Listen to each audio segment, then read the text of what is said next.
Last week we had talked about drawing skeletons and Day of the Dead.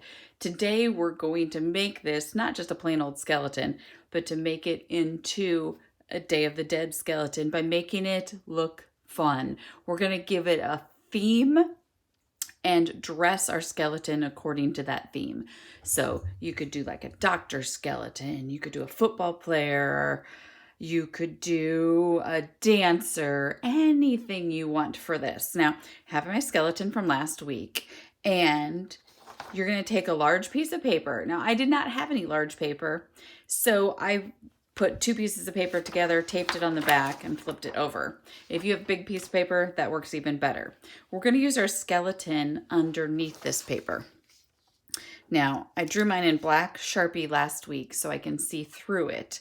If you have any trouble, you can go over it with black Sharpie. If you still have trouble, a great thing to do is to tape your project to the window and then tape your clean piece of paper on top of it, and the window acts as a light box and you can see through it better.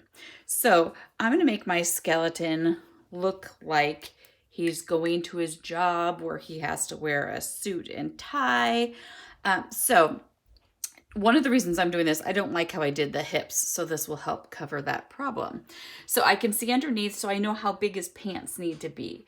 So I'm going to put a line here, and I make his little belt here. I do a little belt buckle, just like that. And I have his pants coming down towards his feet. I can see his feet are here, so I'm going to stop the pants a little bit early. He's kind of dancing to his job. He must really like his job. So we have his pants. You could put his shoes on. I don't want him to have shoes. So instead, I'm just going to draw his feet from last week. Again, it's hard to get 5 toes. If you don't want to have 5 toes, that is okay. And if you don't like anything that you drew last week, you can change it now too. Okay, then I'm going to give him a tie. He's not going to have a shirt on, just a tie. Made that a little wonky. Then I can still see his ribs. So I'm going to draw his ribs right here. Let's see if I can see my lines. Ignore my dog that you hear. And let me see, this arm, I'm just going to have the bones.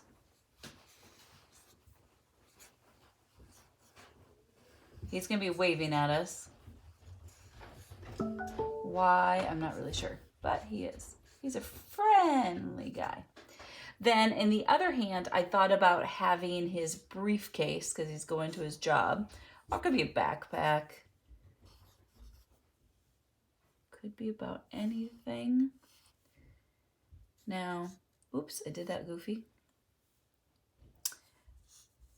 So see, this part of his hand is thumb, but then I'm going to have the handles of the briefcase coming out. I'm just going to have a little bit of his fingers showing. Oop, only had room for 3. And then I'm going to put in his briefcase. It's going to go overlap behind him. So the only thing left we have is the head. Now, this is where I could make it look fun too. I could add in hair or anything like that I want. Now, I think I'm going to change the mouth a little bit.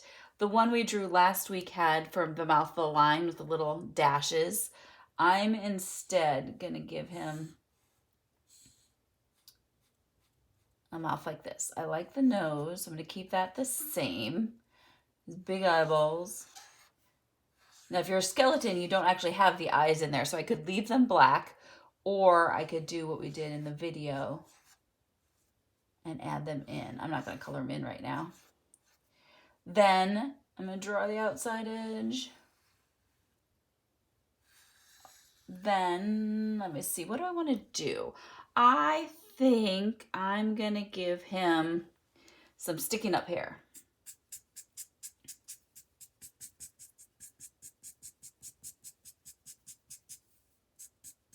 A little bit on the sides. Okay, and there I have my businessman skeleton. I would take markers or crayons or colored pencils, whatever I wanted to. The bones I could leave white, but I need to color my other objects in. So have fun decorating your skeleton for Day of the Dead.